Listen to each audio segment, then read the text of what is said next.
morning, everyone. I want you to think about the last time you walked down the grocery store peanut butter and jelly aisle. You might pick up a jar of strawberry jam, flip it over to read the ingredients, and find a laundry list of items like high fructose corn syrup, artificial preservatives, red dye number 40, etc. What if I told you that the best, most vibrant strawberry jam you will ever taste doesn't require a chemistry degree to understand it? Not that it actually requires that, but just a funny joke. Today, I am going to teach you how to make a classic, mouth-watering homemade strawberry jam using just 3 simple ingredients, which are fresh strawberries, granulated sugar, and a little bit of lemon juice. Making your own jam might sound like a daunting all-day type of project, but by breaking it down into 3 easy steps, which are preparing the fruit, balancing the chemistry, and simmering it to perfection, you can confidently skip the store-bought preservatives and bring the taste of fresh summer right into your kitchen. So the first step, like I said, is preparing the fruit, which I know I could have gotten some strawberries for a visual, but I don't have any at the moment. The foundation of any great jam is the fruit itself for the flavor, etc., the texture. For this recipe, you'll need 1 pound of fresh ripe strawberries. So I usually just get 1 whole container at the store. First, you'll want to wash your berries thoroughly and hull them, which is simply removing the green leafy tops. Next is the fun part, which is the mashing. I use this potato masher and just a standard bowl. I put them all in there after they're washed and cut a little bit, and I just mash them around. You also don't need to blend them. You want to leave some nice chunky pieces of fruit behind because it gives the homemade jam its distinct texture that completely outclasses anything you would find at the store. For step 2, you are going to balance the science, which is the sugar and the lemon.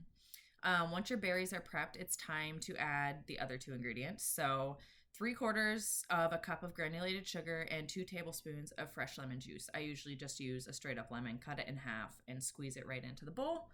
You might wonder why we need lemon juice in a strawberry recipe. This is where the kitchen chemistry kind of comes in. So strawberries are naturally delicious, but they're low in a natural fiber called pectin, which is what causes jam to gel and thicken and get that jam consistency. Lemon juice provides the necessary acidity to activate the natural pectins in the strawberries and helps the sugar bond with the fruit. Additionally, the bright citrus cuts through the heavy sweetness of the sugar, balancing the flavor profile, and it acts as a completely natural preservative. So, mix these 3 ingredients together directly in your saucepan, which I don't have one at the moment, but put it from your bowl into your saucepan. Mix the 3 ingredients together and let them sit for about 10 minutes until the sugar looks wet and dissolved into the mixture. Then you're going to add it to heat and simmer it.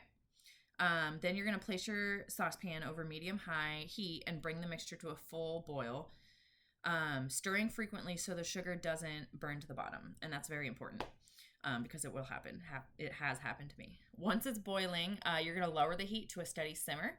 So I just slowly lower it every few minutes and keep stirring it. You'll notice a foam rising to the top. You can easily skim that off with a spoon, or you can leave it, up to you. Let it cook for about 15 to 20 minutes, and as the water evaporates, the liquid will transform into like a glossy, deep red syrup. And to check if it's done, there is something that you can do called the cold plate test. So I would just get a small ceramic dish and place it in my freezer. And then you drop a spoonful of the hot jam onto the cold plate and you wait 30 seconds. And then you push it with your finger or a utensil. If it wrinkles and holds its shape instead of running down the plate, your jam is done.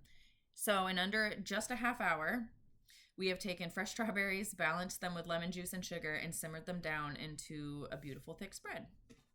So once it cools, you can pour it into a clean jar. I like to use the bigger mason jars and store it in your refrigerator for up to 3 weeks, though let's be honest, it will not last that long.